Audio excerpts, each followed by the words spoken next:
இந்த நாளின் ஒட்டுமொத்த செய்திகளின் ஒரு மணி நேர அணிவகுப்பு, தவறவிடக்கூடாத செய்திகளின் தொகுப்பு ஒரு மணியில் இந்த நாள் வழங்குவதற்காக அருள் வளனரசு. முதலில் தலைப்புச் செய்திகள். மாநிலங்களவை உறுப்பினர் பதவியை ராஜினாமா செய்தார் மாயாவதி.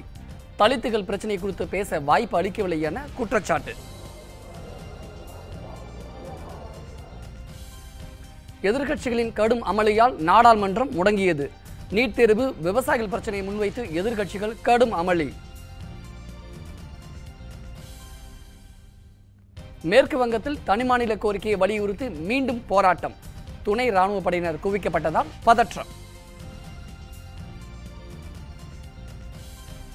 தீயணைப்பு மற்றும் மீட்பு துறையினருக்கான கருணைத்தொகை உயர்த்தி வழங்கப்படும்.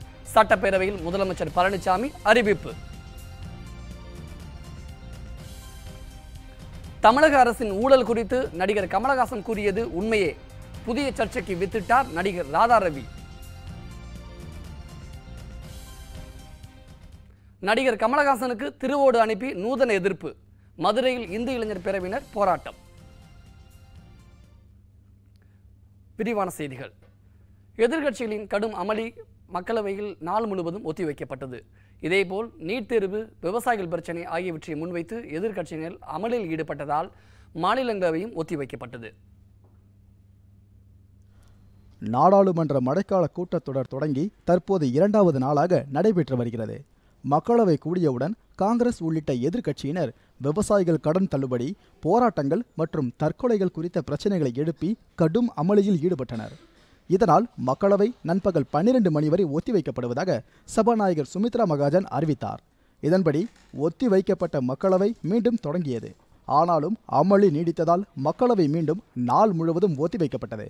முன்னதாக கர்நாடக சிறைத்துறை அதிகாரி ரூபா பணியிட மாற்றம் செய்யப்பட்டதற்கு கண்டனம் தெரிவித்து நாடாளுமன்ற வளாகத்தில் பாஜக எம்பிக்கள் போராட்டத்தில் ஈடுபட்டனர்.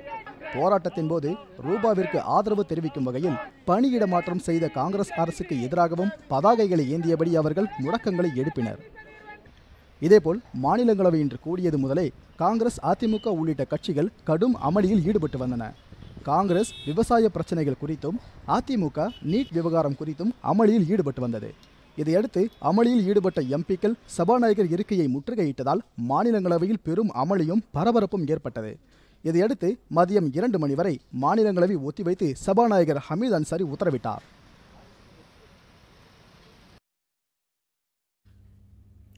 நாடாளுமன்ற மாநிலங்களவை உறுப்பினராக உள்ள பகுஜன் சமாஜ் கட்சி தலைவர் மாயாவதி இன்று காலை மாநிலங்களவையில் தலித்துகள் மீதான தாக்குதல் குறித்து பேசினார். அவர் பேசிக் கொண்டிருக்கும் போது அவருக்கான நேரம் குறைக்கப்பட்டது. இதனால் பேசுவதற்கு நேரம் அளிக்கப்படாததால் வெளிநடப்பு செய்வதாக மாயாவதி தெரிவித்தார். தொடர்ந்து பேச மாயாவதிக்கு வாய்ப்பு மறுக்கப்பட்டதால் அவர் வெளிநடப்பு செய்தார். பின்னர் தலித்துகள் குறித்து விவாதிக்க வாய்ப்பு அளிக்கப்படாததால் மாநிலங்களவை உறுப்பினர் பதவியை ராஜினாமா செய்வதாக அறிவித்தார். இதனால் டெல்லி அரசியலில் பெரும் பரபரப்பு ஏற்பட்டது.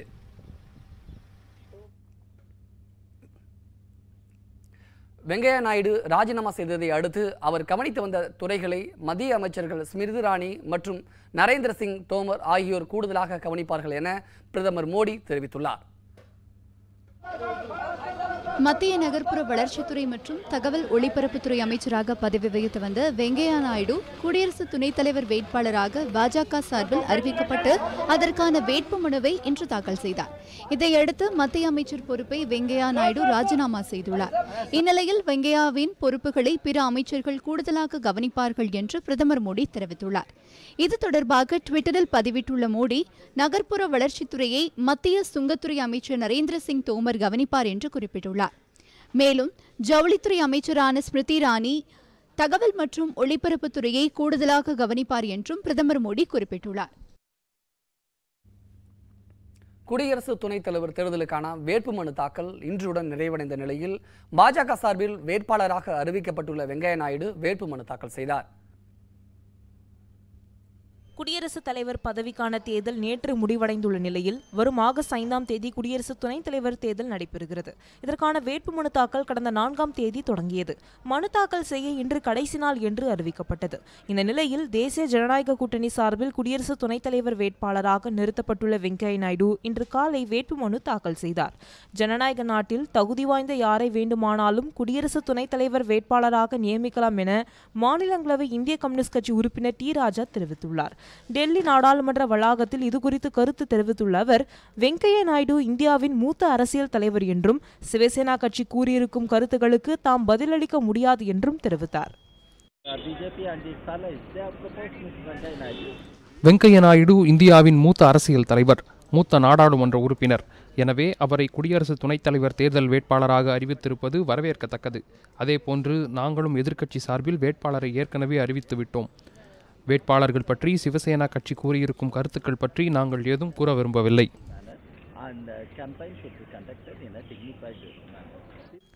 மதுரை விருந்தினர் மாளிகையில் செய்தியாளர்களிடம் பேசிய மத்திய அமைச்சர் பொன் ராதாகிருஷ்ணன், துணை குடியரசுத் தலைவராக அறிவிக்கப்பட்டுள்ள வெங்கையா நாயுடுவின் கால்படாத இடமில்லை என்றும் எல்லா மாநில பழக்க வழக்கங்களை தெரிந்த அவர் துணை குடியரசுத் தலைவராக தேர்வாவது வரவேற்கத்தக்கது என்றும் கூறினார்.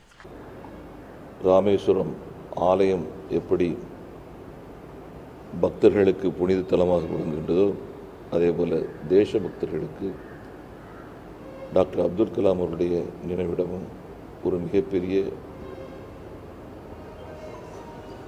ஒரு வழிபாட்டு தலமாக மாறும் என்கின்ற நம்பிக்கை எனக்கு இருக்கிறது. பாஜக சார்பில் போட்டியிடும் குடியரசு துணைத் தலைவர் தேர்தல் வேட்பாளர் வெங்கையா நாயுடு கட்சிக்கு அப்பாற்பட்டு அனைவருடனும் நட்புடன் பழகுபவர் என்றும் தமிழக மக்கள் மீது அக்கறை கொண்டவர் எனவும் மாநில பாஜக தலைவர் தமிழிசை சவுந்தரராஜன் கூறியுள்ளார். மரியாதைக்குரிய வெங்கையா நாயுடு அவர்கள் கட்சி எல்லை கடந்து மாநில எல்லைகள் கடந்து எல்லோரிடமும் அன்பாக பழகக்கூடியவர். மரியாதைக்குரிய வெங்கையா நாயுடு அவர்கள் ஆந்திர மாநிலத்தை சார்ந்தவராக இருந்தாலும் தமிழகத்தின் மீது தனி அக்கறை கொண்டவர். உங்களுக்கே தெரியும், மிக அடிக்கடி தமிழகத்திற்கு வந்து அதிகமாக பழகி தமிழக மக்கள் மீது அக்கறை கொண்டவர். அதனால் ஒரு வேட்டி கட்டிய ஒரு தலைவர் துணை குடியரசுத் தலைவராக ஆகப் போகிறார் என்பது நமக்கு இரட்டிப்பு மகிழ்ச்சி. இதனிடையே பாஜக சார்பில் துணை குடியரசுத் தலைவர் வேட்பாளராக நிறுத்தப்பட்டுள்ள வெங்கையா நாயுடுவுக்கு அதிமுக புரட்சி தலைவி அம்மானி ஆதரவு தெரிவிப்பதாக முன்னாள் முதலமைச்சர் பன்னீர்செல்வம் தெரிவித்துள்ளார். மத்திய நகர்ப்புற வளர்ச்சித்துறை மற்றும் தகவல் மற்றும் ஒளிபரப்புத்துறை அமைச்சராக இருந்த வெங்கையா நாயுடு தனது பதவியை ராஜினாமா செய்த பிறகு குடியரசு துணைத் தலைவருக்கான வேட்புமனுவை தாக்கல் செய்துள்ளது குறிப்பிடத்தக்கது. காங்கிரஸ் உள்ளிட்ட எதிர்க்கட்சிகளின் சார்பில் துணை குடியரசுத் தலைவர் வேட்பாளராக தேர்ந்தெடுக்கப்பட்டுள்ள கோபாலகிருஷ்ண காந்தி இன்று வேட்புமனு தாக்கல் செய்தார். காங்கிரஸ் உள்ளிட்ட 17 அனைத்து எதிர்க்கட்சிகள் கூட்டத்தில் துணை குடியரசுத் தலைவர் வேட்பாளராக காங்கிரஸ் கட்சியைச் சேர்ந்த கோபாலகிருஷ்ண காந்தி தேர்வு செய்யப்பட்டார். இவருக்கு எதிராக பாஜக தரப்பில் முன்னாள் மத்திய அமைச்சர் வெங்கையா நாயுடு வேட்பாளராக தேர்வு செய்யப்பட்டு அவர் இன்று வேட்புமனுவும் தாக்கல் செய்தார். இந்நிலையில் கோபாலகிருஷ்ண காந்தியும் நாடாளுமன்ற வளாகத்தில் இன்று வேட்புமனுவை தாக்கல் செய்தார். அப்போது காங்கிரஸ் தலைவர் சோனியா காந்தி, முன்னாள் பிரதமர் மன்மோகன் சிங், ராகுல் காந்தி, சீதாராம் யெச்சூரி உள்ளிட்டோர் உடனிருந்தனர். வேட்புமனுவை தாக்கல் செய்த பிறகு செய்தியாளர்களிடம் பேசிய கோபாலகிருஷ்ண காந்தி பிரிவினைவாதம் அரசியலுக்கு மட்டுமின்றி நாட்டிற்கே ஆபத்து என தெரிவித்தார்.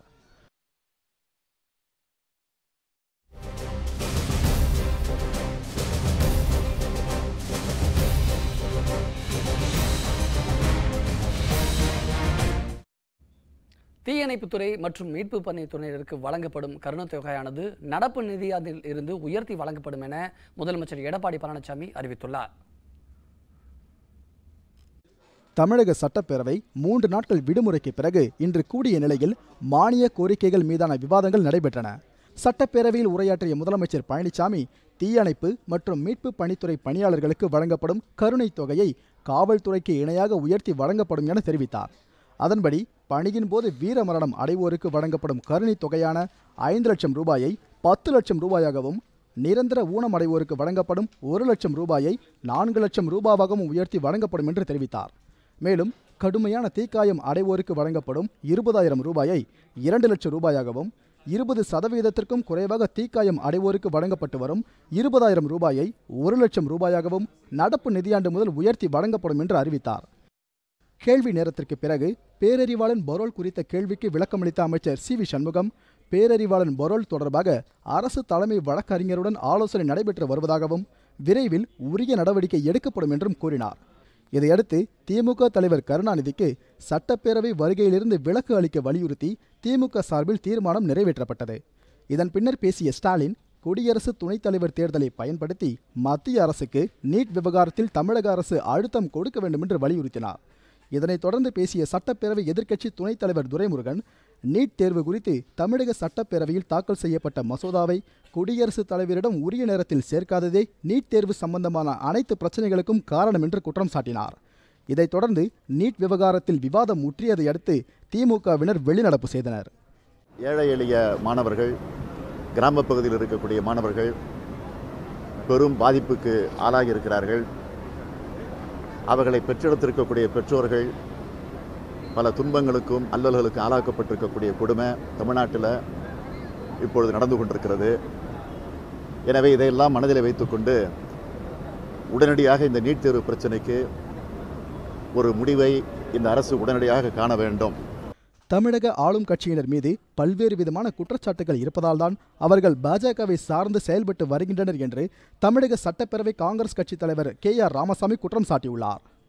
பிஜேபி அரசிடம் சரண்டர் ஆகிவிட்டார்கள். அவர்கள் சொல்லுவதை இவர்கள் கேட்க வேண்டும் என்ற நிலை இவர்களுக்கு ஏற்பட்டிருக்கிறது. அரசு மீது கடுமையான குற்றச்சாட்டுக்கள் இருக்கிறது, வழக்குகளும் இருக்கிறது. இந்த கட்சியை சார்ந்தவர்கள் மீது கடுமையான வழக்குகள் இருக்கிறது. சட்டப்பேரவையின் மழைக்கால கூட்டத்தொடர் நாளை முடிவடைய உள்ளது குறிப்பிடத்தக்கது.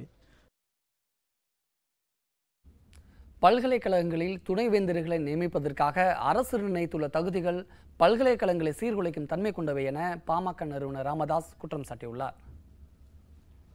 பாமக நிறுவனர் ராமதாஸ் விடுத்துள்ள அறிக்கையில், அண்மை காலங்களில் தகுதியில்லாதவர்கள் பணத்தின் உதவியுடன் மட்டுமே பல்கலைக்கழக துணைவேந்தர் பதவிகளை கைப்பற்றி இருப்பதாக குறிப்பிட்டுள்ளார். தனியார் கல்லூரிகள் மற்றும் நிகர்நிலை பல்கலைக்கழகங்களில் பணியாற்றுவோரை துணைவேந்தர்களாக நியமிக்க அனுமதித்தால் அனைத்து பல்கலைக்கழகங்களிலும் தனியார் கல்லூரி ஆசிரியர்களே துணைவேந்தர்களாக நியமிக்கப்படும் ஆபத்து ஏற்பட்டுள்ளதாக அவர் தெரிவித்துள்ளார். விதிகளை தளர்த்தி துணைவேந்தர்களை நியமித்தால் மதுரை காமராஜர் பல்கலைக்கழகம் முதல் சேலம் பெரியார் பல்கலைக்கழகம் வரை சந்தித்த சீரழிவுகளை கல்வி உலகம் மறந்துவிடவில்லை என்று அவர் சுட்டிக்காட்டியுள்ளார். தமிழக அரசின் புதிய விதிகளின்படி துணைவேந்தர்கள் நியமிக்கப்பட்டால் தலைசிறந்த கல்வி நிறுவனங்களாக விளங்கிய பல்கலைக்கழகங்களை தனியாரிடம் அடகு வைப்பதற்கு சமமாகிவிடும் என எச்சரித்துள்ளார். துணைவேந்தர்கள் நியமனத்திற்கான புதிய தகுதி விதிகளை நீக்கிவிட்டு பல்கலைக்கழக மானியக்குழு விதிகளின்படி துணைவேந்தர்களை நியமிக்க தமிழக அரசு நடவடிக்கை எடுக்க வேண்டும் என்றும் ராமதாஸ் வலியுறுத்தியுள்ளார். தமிழக அரசின் ஊழல் குறித்து நடிகர் கமலஹாசன் கூறியது சரிதான் என்றும் அவருக்கு எது நடந்தாலும் துணையாக இருப்பேன் என்றும் நடிகர் ராதாரவி கூறியுள்ளார்.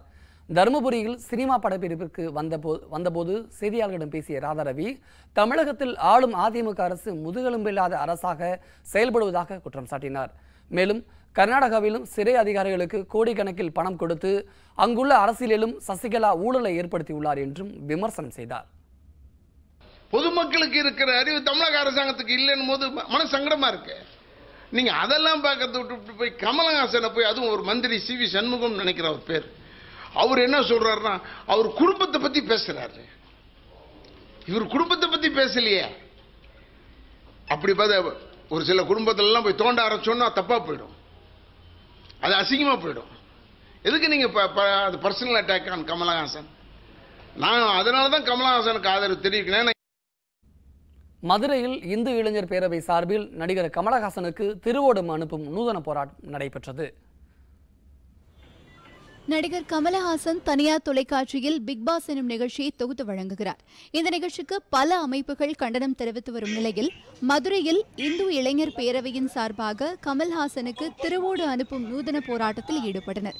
கமல்ஹாசன் தொகுத்து வழங்கும் பிக் பாஸ் நிகழ்ச்சியில் தலித் மக்களை அவமானப்படுத்துவதும் தமிழ்தாய் வாழ்த்தை தவறாக உச்சரிப்பதும் போன்ற நாகரிகமற்ற செயலில் ஈடுபடுவதை உடனே நிறுத்திக் கொள்ள வேண்டும் என்று வலியுறுத்தி திருவோட்டை தபால் நிலையம் மூலமாக அனுப்பி வைத்தனர்.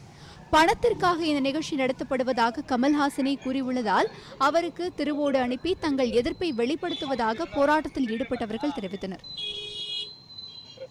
பெண்களை ஆபாசமாக அந்தரங்கத்தை ஒரு காட்சி பொருளாக்கக்கூடிய விஷயமாக இந்த நிகழ்ச்சியை நடத்தி கொண்டிருக்கிறார். இதற்காக ஒரு கடிதமும் அனுப்பப்பட்டது. இது பணத்திற்காக நடத்தப்படக்கூடிய நிகழ்ச்சி என்று அவரே சொல்லியிருக்கிறார். பணத்துக்காக நடத்தக்கூடிய நிகழ்ச்சி என்பதால் இந்த திருவோடை அனுப்புகிறோம். இதன் மூலமாக நீங்கள் பணம் சம்பாதித்துக் கொள்ளலாம்.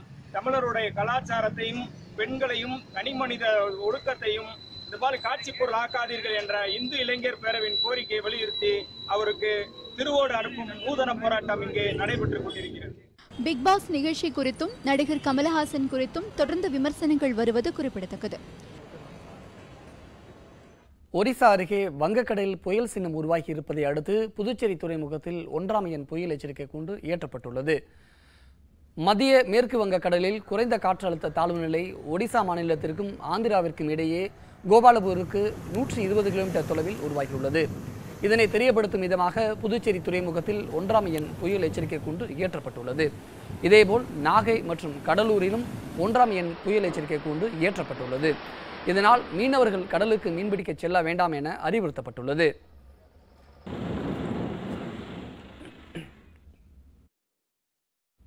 வெப்பசலனம் காரணமாக தமிழகம் மற்றும் புதுச்சேரியில் அடுத்த 24 மணி நேரத்தில் ஓரிரு இடங்களில் இடியுடன் கூடிய மழை பெய்ய வாய்ப்பு இருப்பதாக சென்னை வானிலை ஆய்வு மையம் தெரிவித்துள்ளது. இதனிடையே சென்னை, திருவல்லிக்கேணி, தியாகராஜ நகர், நுங்கம்பாக்கம், அசோக் நகர், கிண்டி, வேளச்சேரி உள்ளிட்ட பல்வேறு பகுதிகளில் பரவலாக மழை பெய்தது.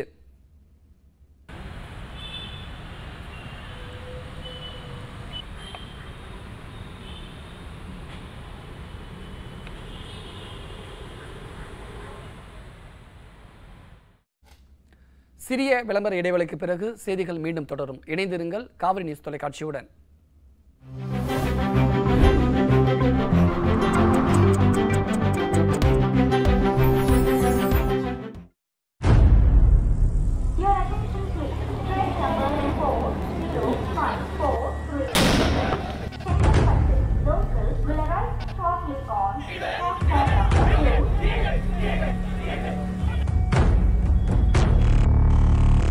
சத்தங்கள் சந்தடிகளுக்கு இடமில்லை. கூச்சல்கள் குழப்பங்களுக்கு இடமில்லை. இந்நிலையில் உங்கள் கருத்துக்களுக்கு மதிப்பளித்து புதிய திறப்புகளுக்கு வித்திடும் மாற்றத்தை நோக்கி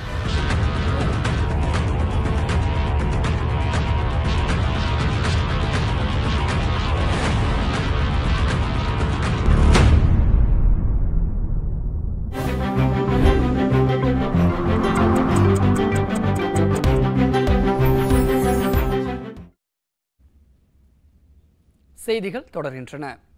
ஆலங்குடி அருகே நெடுவாசலில் ஹைட்ரோ கார்பன் திட்டத்தை எதிர்த்து 98வது நாளாக பொதுமக்கள் நூதன முறையில் போராட்டத்தில் ஈடுபட்டனர். புதுக்கோட்டை மாவட்டம் ஆலங்குடி அருகே உள்ள நெடுவாசலில் ஹைட்ரோ கார்பன் திட்டத்தை செயல்படுத்த எதிர்ப்பு தெரிவித்து அப்பகுதி மக்கள் 2ஆம் கட்டமாக கடந்த ஏப்ரல் 12ஆம் தேதி போராட்டத்தில் ஈடுபட்டனர். இதனைத் தொடர்ந்து அப்பகுதி மக்கள் தினந்தோறும் பல்வேறு நூதன போராட்டங்களில் நடத்தி வருகின்றனர். 98வது நாளான நடைபெறும் இன்றைய போராட்டத்தில் விவசாயிகளின் பிரச்சனைகளுக்கு செவி சாய்க்காமல் இருந்து வரும் மத்திய மாநில அரசுகளிடம் மெழுகுவர்த்தியை போல் உருகி தங்கள் கோரிக்கையை கேட்பது போன்று நூதன போராட்டத்தில் ஈடுபட்டனர். அப்போது குண்டர் சட்டத்தில் கைது செய்யப்பட்ட வளர்மதியை உடனடியாக விடுதலை செய்ய வேண்டும் என கோரிக்கை விடுத்தனர். 2ஆம் கட்ட போராட்டமாக 98வது நாளாக இன்று நாங்கள் போராடி கொண்டிருக்கிறோம். இன்று போராட்டமானது நாங்கள் மெழுகுதிரியை கொளுத்தி வச்சு அந்த மெழுகுதிரி அப்படியே எரிந்து உருவி அப்படியே ஊற்றி கொண்டிருக்கிற மாதிரி தான் நாங்களும் இருக்கிறோம். ஆனால் இந்த நாட்டின் முதலமைச்சர், எங்களுடைய முதலமைச்சர், நாங்களால் தேர்ந்தெடுக்கப்பட்ட முதலமைச்சர், அவர் ஒரு பெண்களும் குழந்தைகளும் போராடுற போராட்டம் பேசனாக போய்விட்டது நெடுவாசல் என்று சொன்னார். இதனிடையே சேலம் மாணவி வளர்மதியை குண்டர் சட்டத்தில் கைது செய்திருப்பதற்கு திமுக செயல் தலைவர் மு க ஸ்டாலின் கடும் கண்டனம் தெரிவித்துள்ளார். மேலும் வளர்மதிற்கு எதிரான வழக்குகளை திரும்ப பெற்று அவரை உடனடியாக விடுதலை செய்ய வேண்டும் என்றும் அவர் கோரிக்கை விடுத்துள்ளார். கதிராமங்கல போராட்டத்தின் போது கைது செய்யப்பட்டவர்களை விடுதலை செய்ய வலியுறுத்தி மயிலாடுதுறையில் அனைத்து கட்சியினர் சார்பாக கண்டன ஆர்ப்பாட்டம் நடைபெற்றது. தஞ்சை மாவட்டம் மயிலாடுதுறையில் ONGC நிறுவனத்திற்கு எதிரான போராட்டத்தின் போது கைது செய்யப்பட்டவர்களை உடனடியாக விடுதலை செய்ய வலியுறுத்தி கண்டன ஆர்ப்பாட்டம் நடைபெற்றது. இந்த ஆர்ப்பாட்டத்தில் திராவிடர் விடுதலை கழகம், நாம் தமிழர் கட்சி, தமிழர் தேசிய முன்னணி, விடுதலை சிறுத்தைகள் கட்சி உட்பட 17 அமைப்புகள் கலந்து கொண்டனர். அப்போது காவிரி டெல்டா பகுதியை பாதுகாக்கப்பட்ட மேலாண்மை மண்டலமாக அறிவிக்க வலியுறுத்தியும் முழக்கங்கள் எழுப்பப்பட்டது. இந்த போராட்டம் கொளத்தூர்மணி, தந்தை பெரியார் திராவிட கழகம் சார்பில் கோவை ராமகிருஷ்ணன் ஆகியோர் கலந்து கொண்டனர். வேளாண் மண்டலமாய் இருக்க வேண்டிய இந்த மண்ணை வேளாண்மைக்கு உகந்த மண்ணாக இல்லாமல் மாற்றுகிற முயற்சியாகத்தான் இதை பார்க்கிறோம். அதற்காக போராட்டத்தை ஒருங்கிணைக்கிறவர்களை கைது செய்வதும், அவர்கள் மீது பொய்யான வழக்குகளை தொடுப்பதும், மிக கடுமையான வழக்கு பிரிவுகளிலும் குண்டர் சட்டம் போன்றவற்றை பயன்படுத்துவதும், போராடுகிற பகுதிகளுக்கு அந்த மக்களுக்கு ஆதரவாக செல்பவர்களை கூட கைது செய்வதுமான இந்த போக்கை கண்டிக்கிற வகையாகவும், புதுச்சேரியில் GST வரி விதிப்பால் தொழில் முனைவோர், வணிகர்கள், பொதுமக்கள் பாதிக்கப்படுவதாக கூறி இடதுசாரிகள், விடுதலை சிறுத்தைகள் கட்சியினர் சார்பில் கண்டன ஆர்ப்பாட்டம் நடைபெற்றது. இதில் 100க்கும் மேற்பட்டவர்கள் கலந்து கொண்டு மத்திய அரசுக்கு எதிராக கண்டன முழக்கங்களை எழுப்பினர்.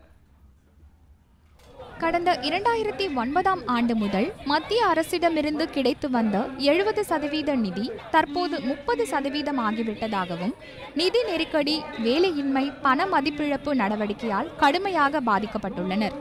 இதற்கிடையே GSTயினால் புதுச்சேரி மக்கள் மீண்டும் பாதிப்புக்கு ஆளாகி இருப்பதாக இடதுசாரிகள், விடுதலை சிறுத்தைகள் கட்சியினர் குற்றம் சாட்டுகின்றனர். எனவே மத்திய அரசின் GST வரி விதிப்பை கண்டித்து புதுச்சேரி காந்தி வீதியில் இடதுசாரிகள், விடுதலை சிறுத்தைகள் கட்சியின் சார்பில் முதற்கட்டமாக இந்த கண்டன ஆர்ப்பாட்டம் நடைபெறுவதாக இந்திய கம்யூனிஸ்ட் கட்சியின் செயலாளர் விஸ்வநாதன் தெரிவித்தார். மத்திய மாநில அரசுகள் மக்களின் வாழ்வாதாரத்தை சிதைத்து வரிமேல் வரி விதிப்பு போட்டு மக்களை வாட்டி வதைக்கக்கூடிய இந்த GST வரி விதிப்பை எதிர்த்து இந்திய கம்யூனிஸ்ட் கட்சி, மார்க்சிஸ்ட் கம்யூனிஸ்ட் கட்சி, விடுதலை சிறுத்தைகள் சார்பிலே கண்டன ஆர்ப்பாட்டத்தை முதல் கட்டமாக நாங்கள் நடத்துகிறோம். GST எனும் சரக்கு மற்றும் சேவை வரியை கடந்த ஜூலை 1ஆம் தேதி முதல் மத்திய அரசு அமல்படுத்தியுள்ளது. சர்வதேச முதலீட்டாளர்களும் இந்திய பெருநிறுவனங்களும் தங்கள் தொழிலை தடையின்றி செய்வதற்காக GST என்ற ஒற்றை வரியை அறிமுகப்படுத்தியுள்ளது. இந்த வரியால் புதுச்சேரி மக்கள் மீண்டும் பாதிப்படைவதாக கூறி கண்டன ஆர்ப்பாட்டம் நடைபெற்றது. இதில் 100க்கும் மேற்பட்டவர்கள் கலந்து கொண்டு மத்திய அரசிற்கு எதிராக கண்டன முழக்கங்களை எழுப்பினர். இந்த ஆர்ப்பாட்டம் காரணமாக காந்தி வீதியில் சிறிது நேரம் போக்குவரத்து பாதிப்பு ஏற்பட்டது.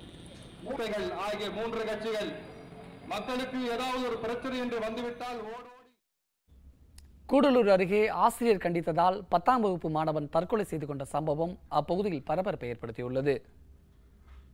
கூடலூரை அடுத்த ஐயன்கொல்லியில் தனியார் பள்ளியில் படித்து வந்த பிரவீன் என்ற மாணவன் சரியாக படிக்காததால் சக மாணவர்கள் முன்னிலையில் ஆசிரியர் அவனை கண்டித்துள்ளார்.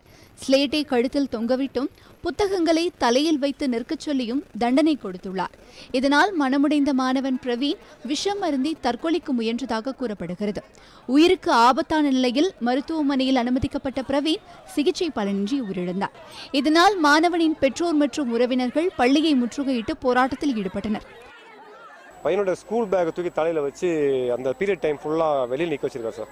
அதில் பையன் ரொம்ப வெக்ஸ் ஆகிட்டான். இது வெளியில் வீட்லேயும் சொல்ல முடியாமல் ரொம்ப தவிச்சு போய் அப்புறம் வீட்டில் தெரிஞ்சு ஸ்கூலில் கேட்கும்போது இனிமேல் இந்த சம்பவம் நடக்காம பார்க்கணும்னு சொல்லி செக்ஷன் மாற்றினாங்க. செக்ஷன் மாற்றினதுக்கப்புறம் அந்த செக்ஷன் போன அந்த தமிழ் டீச்சரும் சேம் டார்ச்சரே கொடுக்க ஆரம்பிச்சதுக்கப்புறம் இவன் அந்த பீரியட் டைமில் வெளியே போய் வைக்கிறது, இந்த மாதிரி குழந்தைகளுக்கு முன்னுக்கு ரொம்ப இதானால அவன் இந்த மாதிரி ஒரு முடிவுக்கு வந்திருக்கான் சார். சம்பந்தப்பட்ட ஆசிரியர் மீது நடவடிக்கை எடுக்கும் வரை பள்ளியை மூடி வைப்பதாக நிர்வாகம் உறுதியளித்ததை அடுத்து போராட்டம் விலக்கிக் கொள்ளப்பட்டது. சத்தியமங்கலம் புலிகள் காப்பகத்தில் மழைக்கால வனவிலங்குகள் கணக்கெடுப்பு பணிகளில் ஈடுபடும் வன ஊழியர்களுக்கு பயிற்சி அளிக்கப்பட்டன. ஈரோடு மாவட்டம் சத்தியமங்கலம் வனப்பகுதியில் 1,04,000 ஹெக்டேர் நிலப்பரப்பில் புலிகள் காப்பகம் அமைந்துள்ளது. சத்தியமங்கலம் புலிகள் காப்பகத்தில் 5 வனச்சரகங்கள் உள்ளன. இங்கு மழைப்பொழிவுக்கு முன் பின் என ஆண்டுக்கு 2 முறை கணக்கெடுப்பு நடத்தப்படும்.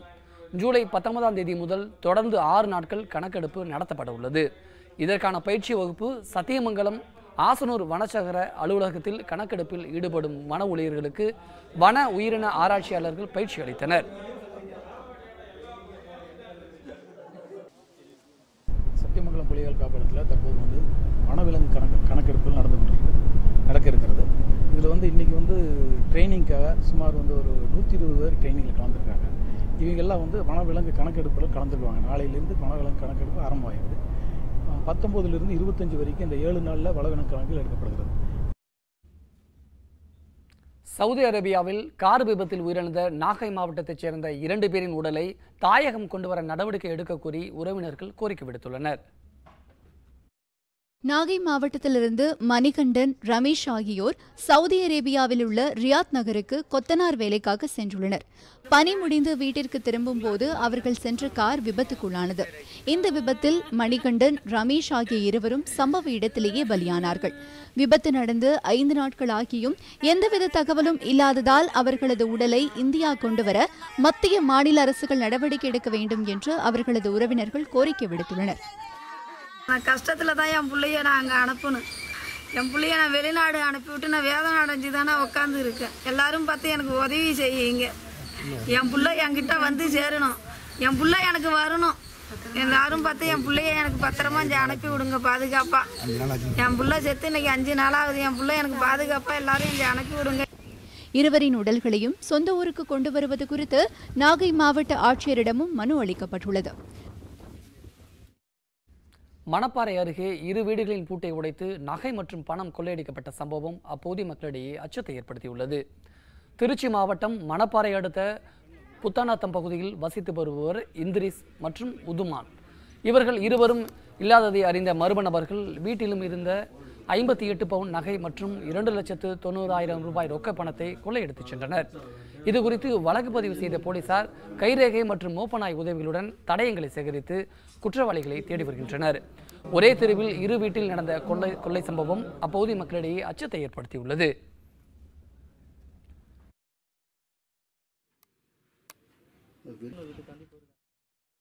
என்னுடைய மருமையினுடைய தாயாருடைய பீரோவில் பணம் 50,000 இருந்தது. நகை ஒரு 5 பவுனுக்குன்னா 5 பவுன் சில்லறை இருந்திருக்கு. கொலுசு மற்ற 2 செல்ஃபோனு, டைட்டான் வாட்ச் எல்லாமே இருந்திருக்கு. இதையுமே 2 பீரோலையுமே உடைச்சி எல்லாமே எடுத்துட்டாங்க. கோவில்பட்டி மார்க்கெட் பகுதியில் காய்கறி கடையின் பூட்டை உடைத்து பணம் மற்றும் கண்காணிப்பு கேமராவை மர்ம நபர்கள் திருடிச் சென்றுள்ளனர். இதேபோல் நாகர்கோவிலில் அருகே டாஸ்மாக் கடையின் மேற்பார்வையாளரை தாக்கி 3 லட்சம் ரூபாயை மர்ம நபர்கள் கொள்ளையடித்துச் சென்ற சம்பவம் அப்போதில் பரபரப்பை ஏற்படுத்தியுள்ளது. கோவில்பட்டியில் இயங்கி வரும் பசும்பன் முத்துராமலிங்க தேவர் சந்தையில் தேவன் என்பவருக்கு சொந்தமான காய்கறி கடையின் பூட்டை உடைத்து 1 லட்சம் ரூபாயை கொள்ளையர்கள் எடுத்து சென்றுள்ளனர். மேலும் கொள்ளையர்களை கண்டுபிடிக்க கண்காணிப்பு கேமராவை பார்க்க சென்றபோது அங்கு கேமராவும் திருடப்பட்டிருந்தது. இந்த கொள்ளை சம்பவம் குறித்து கோவில்பட்டி கிழக்கு காவல் நிலைய போலீசார் வழக்கு பதிவு செய்து கொள்ளையர்களை தேடி வருகின்றனர். என்ன திறந்து கிடக்குன்னு உள்ளே போய் பார்த்தேன். பற்றை திறந்துருந்தது. டிவி உள்ள அந்த 15 எல்லாமே காணாமல் போயிருந்தது. சரி, எல்லா ஃபைலும் எல்லாம் கீழே எடுத்து கிடந்தது. எவ்வளோ ரூபான்னு அது பிறகு காலையில் எங்கள் அப்பாவை ஃபோன் போட்டேன்னு எப்பா எவ்வளோ, ஏன்னா வசூல் முறை நேற்று எங்களுக்கு எவ்வளோ இருக்குது என்னன்னு பார்க்கும்போது லோக்கல் வசூல் ஒரு 80 ரூபா சில்லறையும் சில்லறை ஒரு மொத்தம் 1 லட்சம் காணாமல் போயிடுச்சு. கேமராவும் அது கழட்டியே கொண்டு போயிட்டாங்க. நாகர்கோவில் அருகே ஆசாரிப்பள்ளம் மதுபான கடையில் மேற்பார்வையாளராக பணியாற்றி வரும் விஜயன் என்பவர் பணி முடிந்து இருசக்கர வாகனத்தில் வீட்டிற்கு சென்று கொண்டிருந்தார். அப்போது இருசக்கர வாகனத்தில் முகமூடி அணிந்து வந்த மர்ம நபர்கள் விஜயனை தாக்கிவிட்டு அவர் வைத்திருந்த 3,22,000 ரூபாயை கொள்ளையடித்து சென்றனர். இதுகுறித்து விஜயன் கொடுத்த புகாரின் அடிப்படையில் கோட்டார் காவல் நிலைய போலீசார் கொள்ளையர்களை தேடி வருகின்றனர். வீட்டுக்கு வரக்கூடிய நேரத்தில் 2 பேர் பைக்கில் வந்தாங்க. ஆஞ்சல் நகர் பக்கத்தில் திருப்பி சார் அந்த ஏரியாவில் வந்தோடனே 2 பேரும் என்னை பிளாக் பண்ணி வண்டி கிராஸ் பண்ணாங்க. ஒரு பெரிய இரும்பு கம்பி வச்சு தலையில் 2 கையில் 2 அடித்து கீழே தள்ளி போட்டு கேஷ் எடுத்துட்டாங்க. கேஷ் எடுத்த உடனே நான் பின்னாடி ஃபாலோ பண்ணி போனேன். அதுக்குள்ள அவனை எஸ்கேப் போயிட்டான். நான் உடனே அடுத்த செகண்ட் நேராக போலீஸ் ஸ்டேஷனில் வந்து கம்ப்ளைண்ட் பண்ணேன். தென் மாவட்டங்களின் இருவேறு பகுதிகளில் நடந்த கொள்ளை சம்பவங்கள் அப்பகுதியில் பரபரப்பை ஏற்படுத்தியுள்ளது. காவேரி பிரேம் செய்திகளுக்காக ஆண்டனி, ஜெயசிங் மற்றும் ஜெகதீஷ்.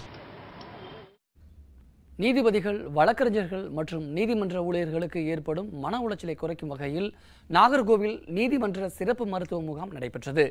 இந்த முகாமில் நீதிபதிகள் மற்றும் நீதிமன்ற ஊழியர்கள் பலர் பங்கேற்று மருத்துவ ஆலோசனைகளை பெற்றனர். கன்னியாகுமரி மாவட்டம் நாகர்கோவிலில் மாவட்ட நீதிமன்றத்தில் நீதிபதிகள், நீதிமன்ற ஊழியர்கள் மற்றும் வழக்கறிஞர்கள் என சுமார் 1000க்கும் மேற்பட்டவர்கள் பணியாற்றி வருகின்றனர். இவர்களுக்கு ஏற்படும் மன உளைச்சல் மற்றும் வேலைப்பளு காரணமாக பல்வேறு நோய்களில் பாதிக்கப்பட்டு வருகின்றனர். எனவே அனைத்து நீதிபதிகள் மற்றும் நீதிமன்ற ஊழியர்கள் உடலை பாதுகாக்கும் விதமாக சிறப்பு ஆயுர்வேத மருத்துவ முகாம் நடைபெறுவதாக நீதிபதி ஒருவர் தெரிவித்தார். தங்கள் உடம்புகளை அவங்க சரிவர பேணி பாதுகாக்கவில்லை. அதை கொஞ்சம் அக்கறை கொள்ளாமையே இருக்கிறாங்க. ஏன்னா அவங்க வேலை பார்க்குறது ஒரு ஸ்ட்ரெஸ்ஃபுல் ஜாபு. எப்போவுமே ஒரு ப்ரெஷர் இருந்துக்கிட்டே இருக்கும். இதுகளுக்கெல்லாம் நம்மளுடைய உடல் ஆரோக்கியம் மிக முக்கியமானது என்று கருதி இந்த மாதிரியான சில முகாம்களை அவ்வப்பொழுது நாமளும் நம்ம உடம்பை பரிசோதித்தோம் என்றால் என்ன நம்மளிடையே குறை இருக்கிறது என்று கண்டுபிடித்து இது ஒரு மாற்று முறை. இது அலோபதி இல்லாமல் இந்த மாதிரி ஒரு ட்ரீட்மெண்ட் நிரந்தரமான ஒரு தீர்வை காண முடியும் என்பதற்காக இந்த மாதிரி முகாம்களை நடத்தி கொண்டு வருகிறோம். நோய்களை கண்டறிந்து அதற்குரிய ஆயுர்வேத மருத்துவம் வழங்கும் வகையில் நாகர்கோவிலில் நீதிமன்ற வளாகத்தில் சிறப்பு மருத்துவ முகாம் நடைபெற்றது. இதில் ஏராளமான வழக்கறிஞர்கள், நீதிமன்ற ஊழியர்கள் மற்றும் நீதிபதிகள் என பலர் பங்கேற்று பரிசோதனைகளை மேற்கொண்டு மருத்துவ ஆலோசனைகளை பெற்று சென்றனர். நீலகிரி மாவட்டம் முழுவதும் 102 தொழிற்சாலைகளில் தேயிலை தூள் தயாரிப்பு நிறுத்தப்பட்டுள்ளது. இதனால் ஆயிரக்கணக்கான சிறு குறு தேயிலை தொழிலாளர்கள் பாதிக்கப்பட்டுள்ளனர். நீலகிரி மாவட்டத்தில் பிரதான தொழிலாக தேயிலை விவசாயம் உள்ளது. குறிப்பாக ஊட்டி, குன்னூர், கூடலூர், கோத்தகிரி, மஞ்சூர் உள்ளிட்ட பகுதிகளில் எடுக்கப்படும் தேயிலை பல்வேறு தொழிற்சாலைகளுக்கு அனுப்பப்பட்டு அங்கு அவை தூள் செய்யப்பட்டு குன்னூர் தேயிலை ஏல மையத்தின் மூலம் ஏலம் விடப்பட்டு விற்பனை செய்யப்பட்டு வருகிறது. இந்நிலையில் கடந்த 3 வாரங்களாக குன்னூர் ஏல மையத்தில் தேயிலை தூள் ஏலம் எடுக்கப்படாததால் பல கோடி ரூபாய் மதிப்பிலான தேயிலை தூள் தேக்கமடைந்துள்ளது.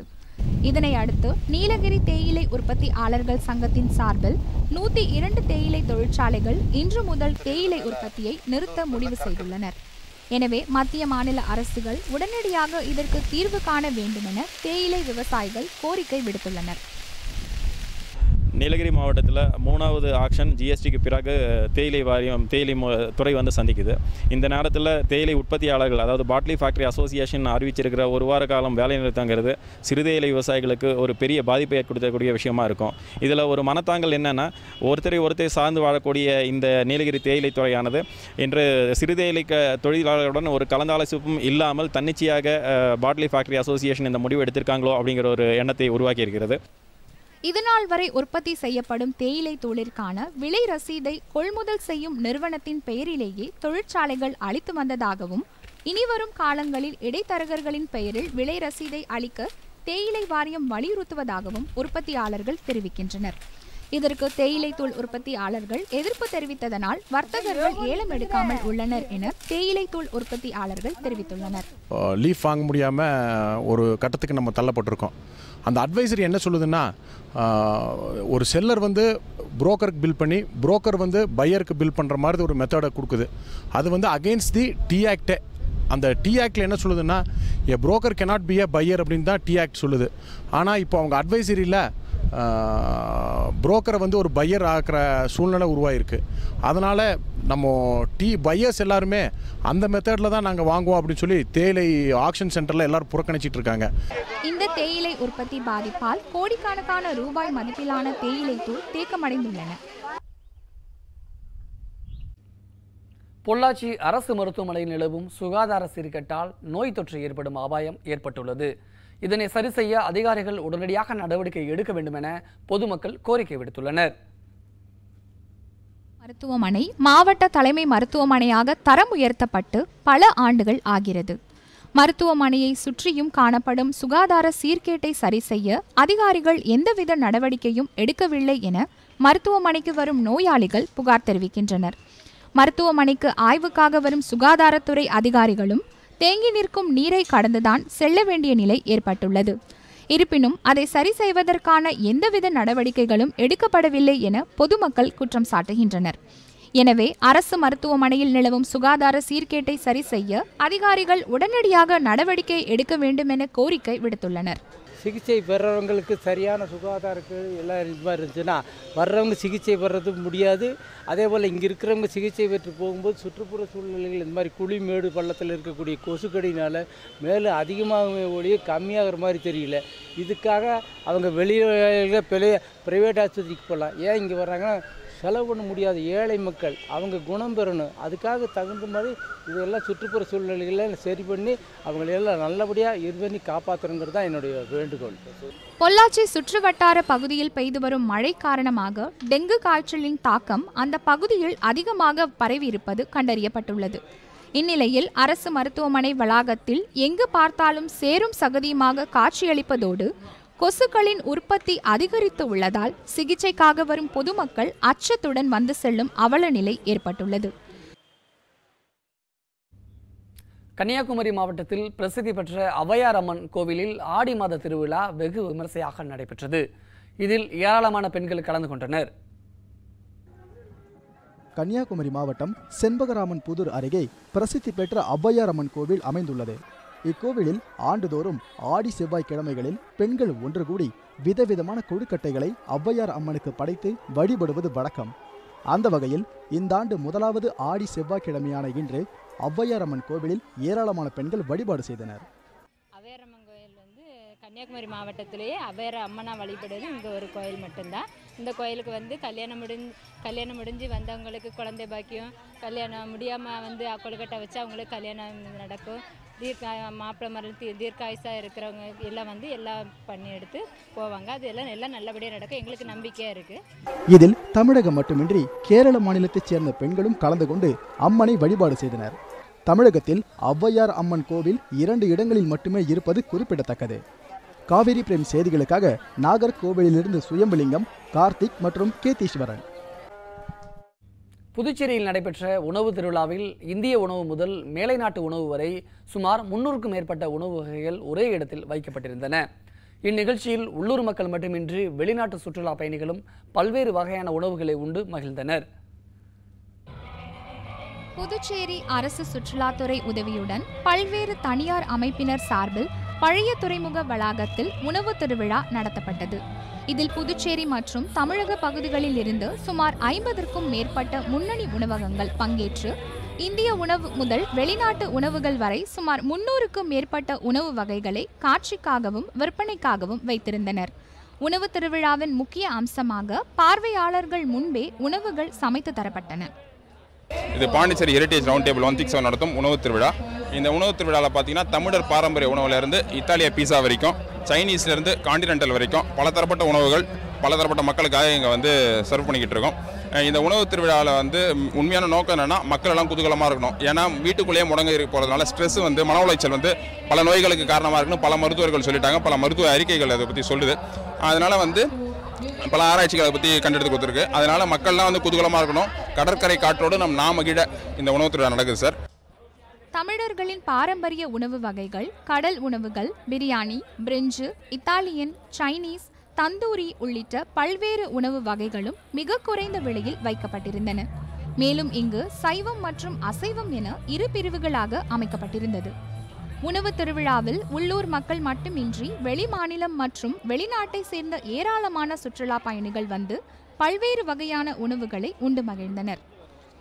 என் பேர் விஜயலட்சுமி. நான் வந்து பாண்டிச்சேரியிலேருந்து வந்திருக்கேன். இதுதான் ஃபர்ஸ்ட் டைம் புதுவை உணவு திருவிழாவுக்கு வந்தது.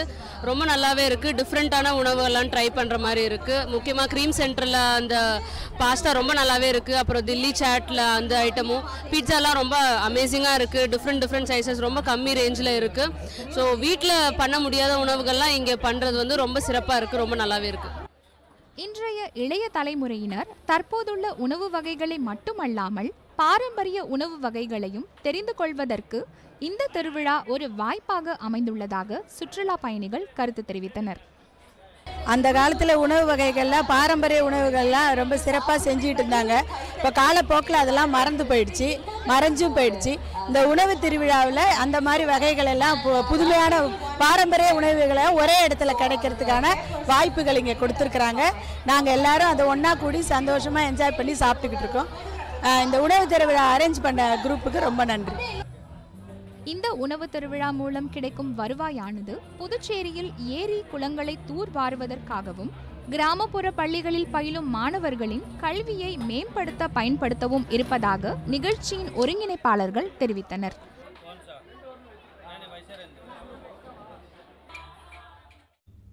சிறிய இடைவெளிக்கு பிறகு செய்திகள் மீண்டும் தொடரும். இணைந்திருங்கள் காவிரி நியூஸ் தொலைக்காட்சியுடன்.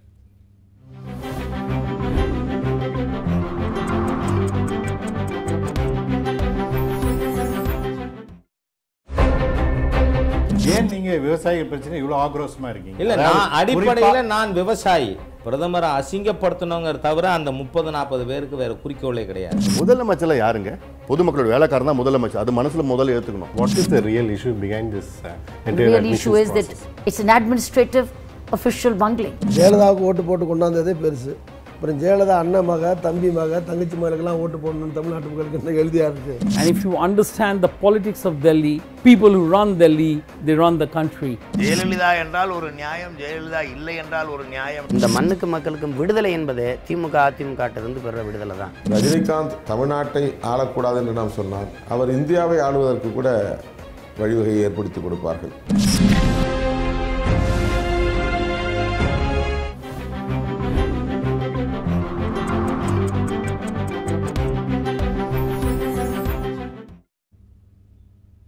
செய்திகள் தொடர்கின்றன. மேற்கு வங்க மாநிலத்தில் கூர்கலாந்து தனி மாநில கோரிக்கையை வலியுறுத்தி மீண்டும் போராட்டம் வெடித்ததால் அங்கு துணை ராணுவ படையினர் குவிக்கப்பட்டுள்ளனர்.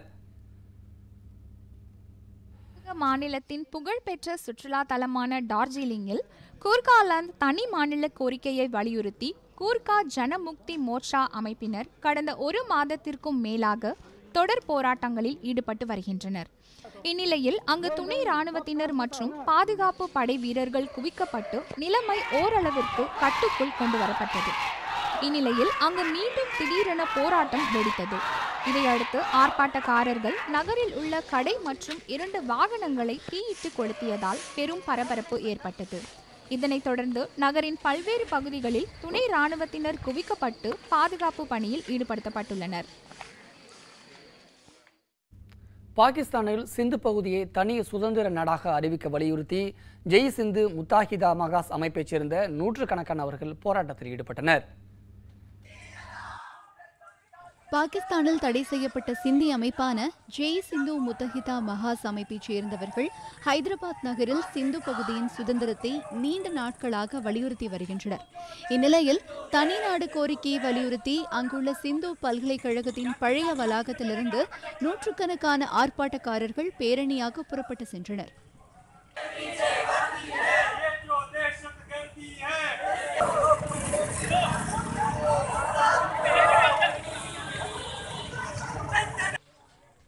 இந்த பேரணியின் போது சிந்து பகுதிக்கு முழு சுதந்திரம் தேவை என்ற வாசகங்கள் எழுதப்பட்ட பதாகைகளை ஏந்தியபடியும் கண்டன முழக்கங்களை எழுப்பியபடியும் சென்றனர்.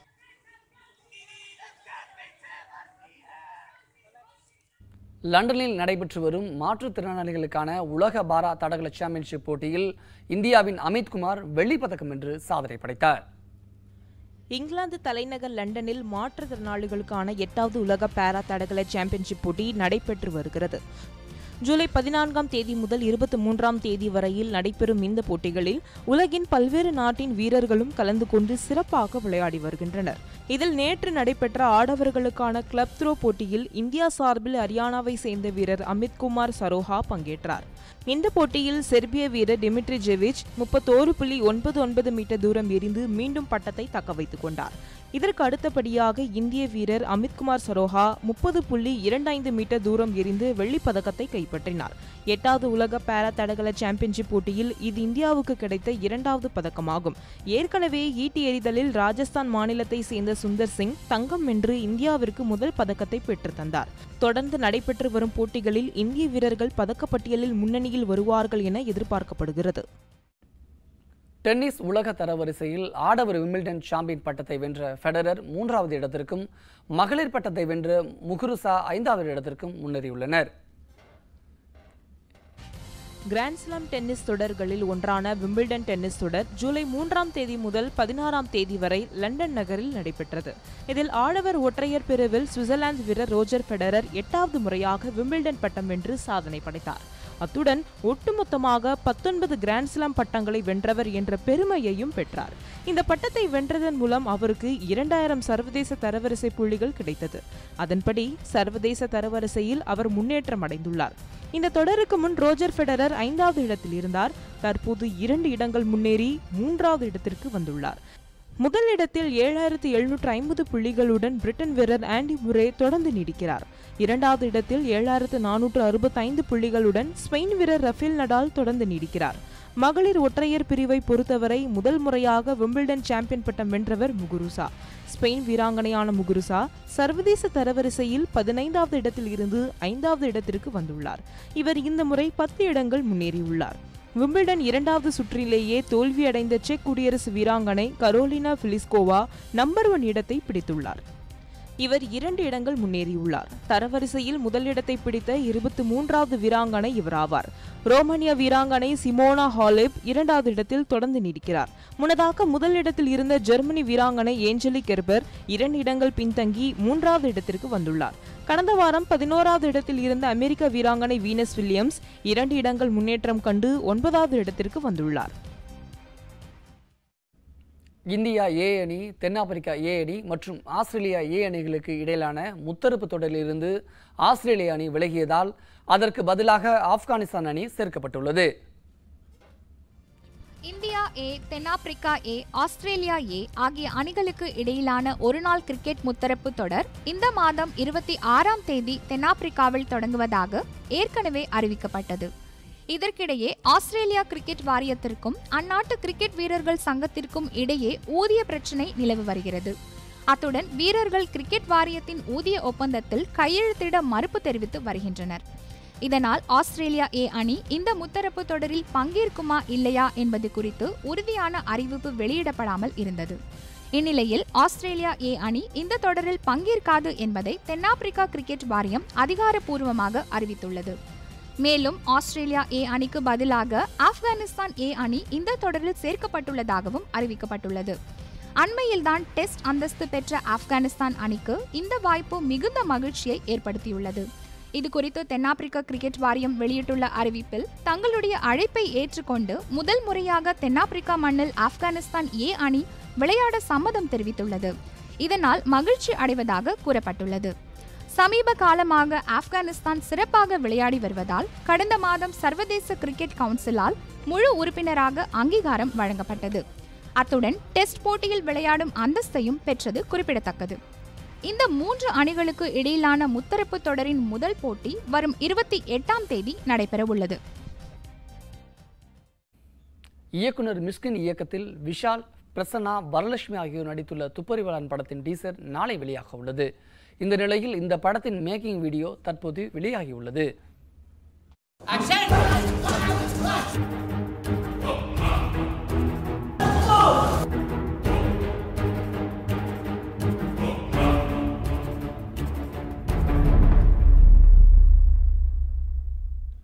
நடிகையும் காங்கிரஸ் கட்சியின் தேசிய செய்தி தொடர்பாளருமான குஷ்பு ட்விட்டரிலிருந்து விலகியுள்ளார். இதற்கு பிறகு புத்தக வாசிப்பில் அதிக கவனம் செலுத்தப் போவதாகவும் குஷ்பு தெரிவித்துள்ளார். ட்விட்டரில் இருப்பது ஒரு அடிக்ஷனாக மாறிவிட்டதாகவும் ஒரு சிறிய இடைவெளி தேவைப்படுவதாகவும் ட்விட்டரில் இருந்து திடீர் என்று விலகிவிட்டார் குஷ்பு. ட்விட்டரில் இருந்து விலகி புத்தகம் மீது நாட்டம் கொள்ள ஆசை என்றும் கூறியுள்ளார். ட்விட்டர் என்பது மிகப்பெரிய ஒரு மீடியம் என்றும் இதனை நாட்டின் ஒற்றுமைக்காக பயன்படுத்த வேண்டும் என்றும் குஷ்பு கடைசியாக ஒரு ட்விட்டர் பதிவையும் செய்திருக்கிறார்.